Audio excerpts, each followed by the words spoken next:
નમસ્કાર દોસ્તો, સ્વાગત છે આપ સર્વનું તમારી પોતાની YouTube channel ocean coaching classes પર। મિત્રો, પ્રથમ સત્રાંત પરીક્ષા ઓક્ટોબર 2025નું ધોરણ 5નું ગણિત વિષયનું જે પ્રશ્નપત્ર છે તે 8-10-2025ને બુધવારના રોજ એટલે કે આવતીકાલે તમારું લેવાવાનું છે, જે કુલ 40 ગુણનું પ્રશ્નપત્ર હોય છે। તો આ વિડીયોની અંદર આપણે આ ગણિત વિષયનું જે મોસ્ટ આઈએમપી પ્રશ્નપત્ર છે તેનું સચોટ અને સંપૂર્ણ સોલ્યુશન આપણે આ વિડીયોની અંદર જોવાના છીએ। મિત્રો, આપણી આ ચેનલ ઉપર ધોરણ 5ના ગણિત સહિતના દરેક વિષયના એટલે કે ગણિત પછી જે તમારું હિન્દી વિષય છે, હિન્દીનું જે પ્રશ્નપત્ર છે તેના પણ દરેક વિષયના સંપૂર્ણ અને સચોટ સોલ્યુશનના વિડીયો અને પીડીએફ મુકાઈ ચૂક્યા છે પ્રથમ સત્રાંત પરીક્ષાના મોસ્ટ આઈએમપી પ્રશ્નપત્રના। તો જરૂરથી દરેક વાલીઓ, વિદ્યાર્થીઓ અને શિક્ષક મિત્રોએ અવશ્ય આ ગણિત વિષયના જે બ્લુ પ્રિન્ટ પ્રમાણેના મોસ્ટ આઈએમપી પ્રશ્નપત્ર છે તેનો વિડીયો પણ જોઈ લેવો અને તેની પીડીએફ પણ મેળવી અને તેનો અભ્યાસ કરી લેવો, કારણ કે આ જે બે પ્રશ્નપત્ર આપણે તૈયાર કરેલા છે તે પરીક્ષાની તૈયારી માટે તમને ખૂબ જ ઉપયોગી થશે। પરીક્ષામાં તમે સારામાં સારા ગુણ પ્રાપ્ત કરી શકશો, કારણ કે આ જે પ્રશ્નપત્રો છે તેમાં મોસ્ટ આઈએમપી પ્રશ્નો આપણે તમારી સ્વઅધ્યયન પોથી, એકમ કસોટીઓ, ગયા વર્ષના જૂના પ્રશ્નપત્ર અને સ્વઅધ્યયન પોથીમાંથી જે ઘણી બધી વખત પૂછાઈ ગયેલા છે અથવા તો પૂછાવાની શક્યતા છે એવા પ્રશ્નો જે છે તે વીણીને આપણે મૂકેલા છે। તો જરૂરથી આ જે પ્રશ્નપત્ર છે તેના સોલ્યુશનની પીડીએફ મેળવી લેવી। પીડીએફ મેળવવા માટે વોટ્સઅપ પર જો તમારે સોલ્યુશનની પીડીએફ જોઈતી હોય તો અહીંયા તમને નંબર આપેલો છે 7046222254। આ નંબર ઉપર તમે કોન્ટેક્ટ કરી, સંપર્ક કરી અને તમે આ સોલ્યુશનની પીડીએફ મેળવી શકો છો। અથવા તો આપણી એપ્લિકેશનનું નામ છે ઓશન કોચિંગ ક્લાસીસ। આ એપ્લિકેશન ડાઉનલોડ કરી અને અહીંયાથી પણ તમે આ સોલ્યુશનની પીડીએફ મેળવી શકો છો। અહીંયા તમે જોઈ શકો છો પ્રશ્ન ક્રમાંક અને અહીંયા કુલ ગુણ પણ આપેલા છે। પ્રશ્ન નંબર 1, નીચે આપેલા પ્રશ્નોના માંગ્યા મુજબ જવાબ લખો જેના કુલ 8 ગુણ છે। એમાં યોગ્ય વિકલ્પ પસંદ કરી જવાબ લખો જેના કુલ 2 માર્ક્સ। અહીંયા આપણને સંખ્યા આપેલી છે કે ભાઈ 3548માં 4ની સ્થાન કિંમત કેટલી થાય? તો જવાબ આવશે વિકલ્પ બી 40। બીજું, 4 અંકની સૌથી નાની સંખ્યા જણાવો, તો જવાબ આવશે વિકલ્પ ડી 1 પણ નહીં।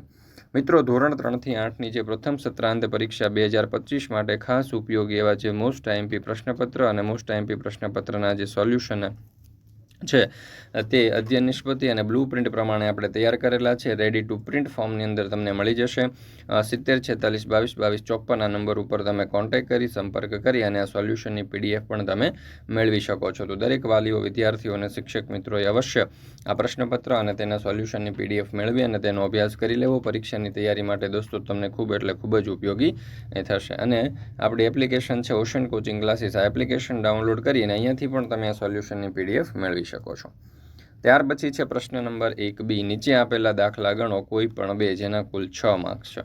પહેલું, એક સ્ટેડિયમમાં 40,000 સીટ છે, જે પૈકીની અડધી સીટ લાલ રંગની છે। આ કુલ સીટ પૈકી ચોથા ભાગની સીટ પીળા રંગની છે, તો લાલ અને પીળા રંગની કુલ સીટ કેટલી થાય? તો કુલ સીટ બરાબર 40,000। લાલ રંગની સીટ આપણે શોધવાની છે, તો 40,000 ગુણ્યા 1/2 અડધા ભાગની છે એટલે તો 20,000 ગુણ્યા 2, તો 2 ઉડી જશે એટલે જવાબ આપણો થઈ ગયો 20,000। હવે આપણે પીળા રંગની સીટ જે છે તે 1/4 ભાગની છે, તો પીળા રંગની સીટ બરાબર 40,000 ગુણ્યા 1/4 એટલે 10,000 ગુણ્યા 4, 4 ઉડી જશે એટલે જવાબ થઈ ગયો 10,000। હવે કુલ સીટ આપણે શોધવી હોય તો લાલ રંગની 20,000 અને પીળા રંગની 10,000 બંનેનો આપણે ટોટલ કરી દઈએ એટલે જવાબ થઈ ગયો 30,000 સીટ। ત્યાર પછી છે બીજો દાખલો, એક મોટરસાઇકલ 40 કિલોમીટરની ઝડપે ગતિ કરે તો આ ઝડપે 2 કલાકમાં કેટલું અંતર કાપશે અને 100 કિલોમીટર અંતર કાપવા માટે તેને કેટલો સમય લાગશે? તો આ 40 કિલોમીટરની ઝડપ આપેલી છે, એનો મતલબ એવો કે 1 કલાકની અંદર કપાતું અંતર 40 કિલોમીટર છે, તો આપણે 2 કલાકમાં કેટલું અંતર કાપી શકીએ તે શોધવાનું છે। તો 2 કલાકમાં કપાતું અંતર બરાબર 40 ગુણ્યા 2 એટલે કે 80 કિલોમીટર। ત્યાર પછી એવો પ્રશ્ન પૂછ્યો છે કે 100 કિલોમીટર અંતર કાપવા માટે કેટલો સમય લાગશે? તો અહીંયા આપણને આપેલું છે કે ભાઈ 40 કિલોમીટરનું અંતર કાપવું હોય તો 1 કલાકનો સમય લાગે છે, તો 100 કિલોમીટરનું અંતર કાપવા માટે લાગતો સમય કેટલો? તો 100/40 એટલે અહીંયા મીંડું જશે, 5 × 10 અને 2 × 4, 2 ઉડી ગયા એટલે 5/2, તો આપણો જવાબ થઈ ગયો 2.5 કલાક।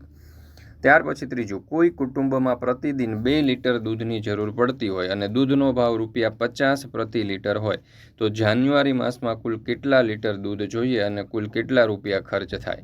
તો જાન્યુઆરી મહિનામાં કુલ દિવસો બરાબર 31, એક દિવસમાં જોઈતું દૂધ 2 લીટર, 31 દિવસમાં જોઈતું દૂધ બરાબર 31 ગુણ્યા 2 એટલે કે 62 લીટર.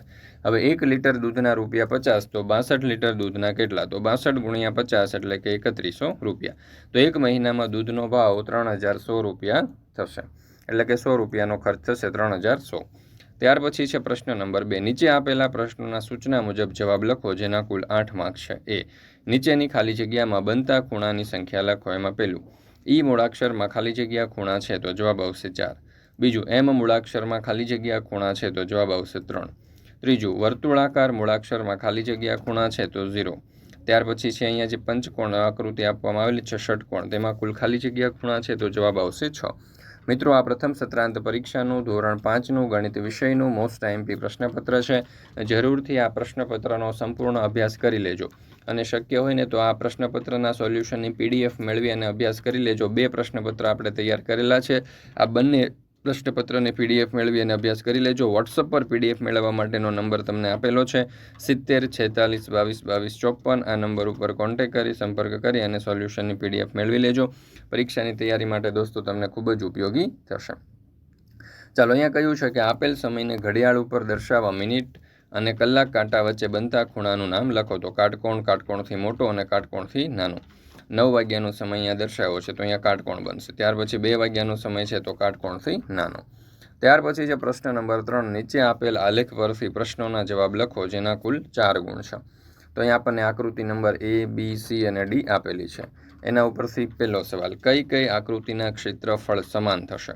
તો આકૃતિ A અને આકૃતિ B ના ક્ષેત્રફળ સમાન થશે. બીજું, આકૃતિ A અને આકૃતિ D માંથી કોનું ક્ષેત્રફળ વધારે છે? તો આકૃતિ A નું ક્ષેત્રફળ વધારે છે. ત્રીજું, આકૃતિ B ની પરિમિતિ કેટલી થાય? તો આકૃતિ B ની પરિમિતિ 12 સેન્ટીમીટર છે. ચોથું, આકૃતિ A ની પરિમિતિ કેટલી છે? તો આકૃતિ A ની પરિમિતિ 12 સેન્ટીમીટર છે. ત્યાર પછી છે પ્રશ્ન નંબર 4. નીચે આપેલ પ્રશ્નોના સૂચના મુજબ જવાબ લખો.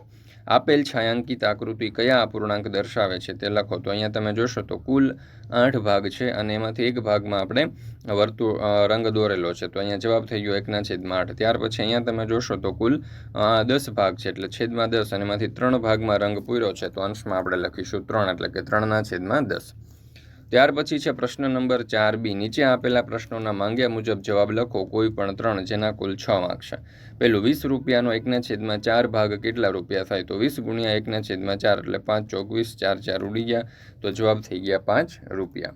મિત્રો, પ્રથમ સત્રાંત પરીક્ષાની તૈયારી માટેનું બ્લુપ્રિન્ટ પ્રમાણેનું આવતીકાલની પરીક્ષાની તૈયારી માટેનું આ મોસ્ટ આઈએમપી પ્રશ્નપત્ર છે ધોરણ 5નું ગણિત વિષયનું. તો જરૂરથી આ જે વિડીયો છે તમારા દોસ્તો મિત્રો જેઓ પણ ધોરણ 5ની અંદર અભ્યાસ કરતા હોય એ દરેકને શેર કરજો. અને શિક્ષક મિત્રોને પણ વિનંતી કે તમામ તમારા ક્લાસના વર્ગના જે વિદ્યાર્થીઓ છે એમને પણ આ વિડીયો અને સાથે સાથે જે આપણા અગાઉના વિડીયો છે ધોરણ 5ના ગણિત અને દરેક વિષયના તે શેર કરજો જેથી કરીને બાળકો વિદ્યાર્થીઓ ખૂબ સારામાં સારી તૈયારી કરી શકે. 1 લીટર પેટ્રોલની કિંમત ₹72 હોય તો 2.1/2 લીટર પેટ્રોલના કેટલા રૂપિયા થાય? તો 1 લીટર પેટ્રોલનો ભાવ બરાબર ₹72 તો 5/2 લીટર પેટ્રોલનો ભાવ બરાબર કેટલા? તો 5/2 ગુણ્યા 72 એટલે 36 ગુણ્યા 2, 2 ઉડી ગયા એટલે 5 ગુણ્યા 36 તો જવાબ થશે 180 રૂપિયા. એટલે કે 2.1/2 લીટર પેટ્રોલના 180 રૂપિયા ચૂકવવા પડે. ત્રીજું, 1 કિલોગ્રામ ચણાના લોટની કિંમત ₹70 હોય તો 3.3/4 કિલોગ્રામ ચણાના લોટની કિંમત કેટલી થાય? તો 1 કિલો ચણાના લોટનો ભાવ ₹70 તો 15/4 કિલો ચણાના લોટનો ભાવ બરાબર કેટલો? તો 15/4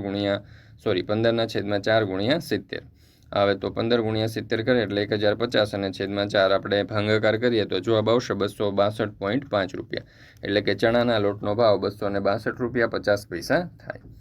ત્યાર પછી છે દાખલા નંબર 4. 1 કિલોગ્રામ બાજરીની કિંમત ₹40 હોય તો 1/4 કિલોગ્રામ બાજરીની કિંમત કેટલી થાય? તો આપણે પદ મૂકીએ 1 કિલો બાજરીનો ભાવ બરાબર 40 રૂપિયા તો 1/4 કિલો બાજરીનો ભાવ બરાબર કેટલો? તો 1/4 ગુણ્યા 40 એટલે કે 10 ચોક 40, 4 4 ઉડી ગયા તો જવાબ આવશે 10 રૂપિયા. ત્યાર પછી છે પ્રશ્ન નંબર 5. નીચે આપેલા પ્રશ્નોના સૂચના મુજબ જવાબ લખો. એમાં પહેલું, નીચે આપેલ આકૃતિનો દર્પણ આકાર પૂર્ણ કરો. તો અહીંયા તમે જોઈ શકો છો કે અડધી આકૃતિ આપેલી છે અને અડધી આકૃતિ આપણે આ રીતે પૂર્ણ કરી શકીએ. ત્યાર પછી આકૃતિ 2. ત્યાર પછી છે નીચે આપેલ આકૃતિના 2 સરખા ભાગ થાય તે રીતે ત્રુટક રેખા દોરો. તો અહીંયા તમે જોઈ શકો છો ટી જે આકૃતિ છે એમાં અહીંયા ત્રુટક રેખા આવશે અને બીજી આકૃતિમાં અહીંયા આવશે. ત્યાર પછી છે પ્રશ્ન નંબર 6. નીચે આપેલા આકૃતિના એટલે કે પ્રશ્નોના માંગે મુજબ જવાબ આપો. 20ના અવયવો લખો તો 1, 2, 4, 5, 10 અને 20. બીજું 6ના પ્રથમ 5 અવયવી લખો તો 6, 12, 18, 24, 30, 36, 42 અને 48. ત્યાર પછી છે પ્રશ્ન નંબર 7. નીચેની પેટર્ન પૂર્ણ કરો. તો અહીંયા તમે જોઈ શકો છો કે આપણને અલગ અલગ જે પેટર્નો આપેલી છે તેને આપણે આગળ વધારીએ તો આ પ્રમાણે આ પેટર્ન જે છે તે આપણે પૂર્ણ કરી શકીએ. તો મિત્રો અહીંયા આપણે આ ધોરણ 5નું ગણિત વિષયનું આવતીકાલનું જે પરીક્ષાનું મોસ્ટ આઈએમપી પ્રશ્નપત્ર છે તે પૂર્ણ કરીએ છીએ, પ્રથમ સત્રાંત પરીક્ષાનું. જરૂરથી આ વિડીયો તમારા દોસ્તો મિત્રો સુધી શેર કરજો અને સાથે સાથે આ જે પ્રશ્નપત્ર અને તેના સોલ્યુશનની PDF છે તે મેળવી અને તેનો અભ્યાસ કરી લેજો. પરીક્ષાની તૈયારી માટે આ જે પ્રથમ સત્રાંત પરીક્ષાનું જે પ્રશ્નપત્ર અને તેનું સોલ્યુશન છે તમને ખૂબ એટલે ખૂબ જ ઉપયોગી થશે.